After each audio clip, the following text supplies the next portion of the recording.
आरंभ होइछि प्रसिद्ध ओलाशुणी गुंफा मेला। चलित वर्ष माघ कृष्ण एकादशी तिथि आरंभ होइछि ओलाशुणी गुंफा मेला। विशेषकर ओलाशुणी गुंफा मेलार मुख्य आकर्षण थाए पोड़पिठा। कहीं एठारे सन्थ अरक्षित दास पाखरे पोड़पिठा भोगलाई करा जाय थाए। केवल केवल ये ओलाशुणी मेलार नुहे वर्ष तमाम एठारे पोड़पिठा भोग लगी कराई थाए। आपण देखिबे केउली भाबरे सुसज्जित ढंगरे रहिछि पोड़पिठा एवं गोटिए परे गोटिए पोड़पिठा सुसज्जित ढंगरे थुआ होइछि एवं एठारे भक्त माने आसुचंती एवं एठारे पोड़पिठा मध्य किनि नेउचंती काहेकि एठारे जेहेतु सन्थ अरक्षित दास पाखरे पोड़पिठा भोग लाई कराउछि। आज्ञा केते वर्ष लाने पोड़पिठा एठी हम बापा आजा बुनियादी चाली अछि जे सब दिन हमर पोड़पिठा बिक्री होवे। महापुरुष संगर अरक्षित दास संगर पोड़पिठा मुख्य प्रसिद्ध पोड़पिठा अरुआ चाउल प्रसाद प्रसिद्ध प्रसिद्ध महापुरुष संगर पोड़पिठा भोग। एठी आउ मुख्य काम कौन काली आम ठाकुर छुट्टी आसला छुट्टी भी आप महापुरुषर बढ़ी चली। हाँ से आम महापुरुषर पीठ पोड़पिठा प्रसिद्ध भोग। हाँ आम देखो घरे मान पर्वपर्वाणी पोड़पिठा बिक्री जो वर्ष तमाम पोड़पिठा बिक्री कराए ये पोड़पिठा क्यों तैयारी होता है और आर कौन विशेषत्व रही? अरुआ चाउल या अरुआ चाउल हुए गुड़ तेजपत्र मरीच नड़िया छेना बादाम जिन तैयारी हुए। केते परिमाण रे जो मेला समय रे आपण पोड़पिठा तैयारी करा जाय और बिक्री करा जाय? मेला समय हम 7-8 जन पोड़पिठा संग्रह कर दऊ एवं 300 खंडे पोड़पिठा डेली सेलिंग हुए। यात्रा अन्य टाइम रे डेली 2-3 बिघा बिक्री हुए। आज्ञा केजी आज्ञा 100 टका बिक्री होउछ। आज्ञा पोड़पिठा प्रसिद्ध महापुरुषंकर पोड़पिठा आसले माने पोड़पिठा टिके आज्ञा नेबे प्रसिद्ध पोड़पिठा आज्ञा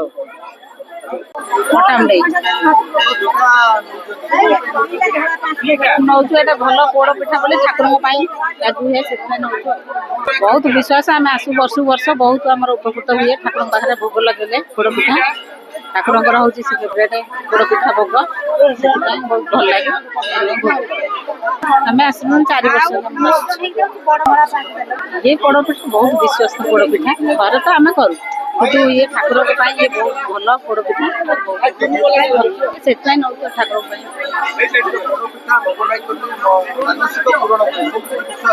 हाँ हाँ अच्छी हाँ अच्छी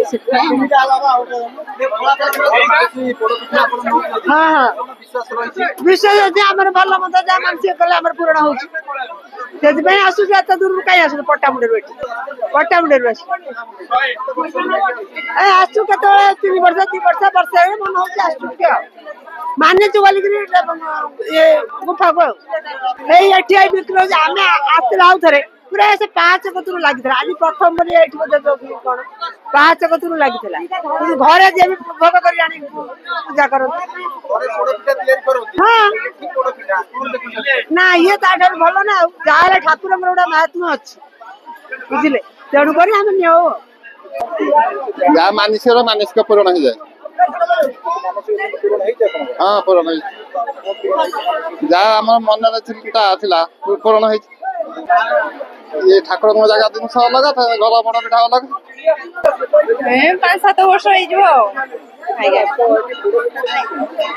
ठाकुर प्रसिद्ध जिनस से जाजपुर जिले में भी प्रसिद्ध आउे भी मानसिक भी पूरण होले भी माने मन पवित्र थे सबकि संभव भोगटे ही किसी ना ये हाँ मन जी पवित्र थी भगवान जो से भी देखा देवे एतिक पोड़ पिठा सेमती तो आम सब पूजा पर्वण पोड़ पिठा तैयारी करूँ भगवान ये अच्छा निश्चय किंतु ये भगवान जो माने प्रसिद्ध जगह ये माने पूर्वर अच्छी से भी ये पोड़ पिठा माने बहुत प्रसिद्ध हो जाए जिनसा पूर्व वर्ष रू भी लगी रही आगू भी लगी रही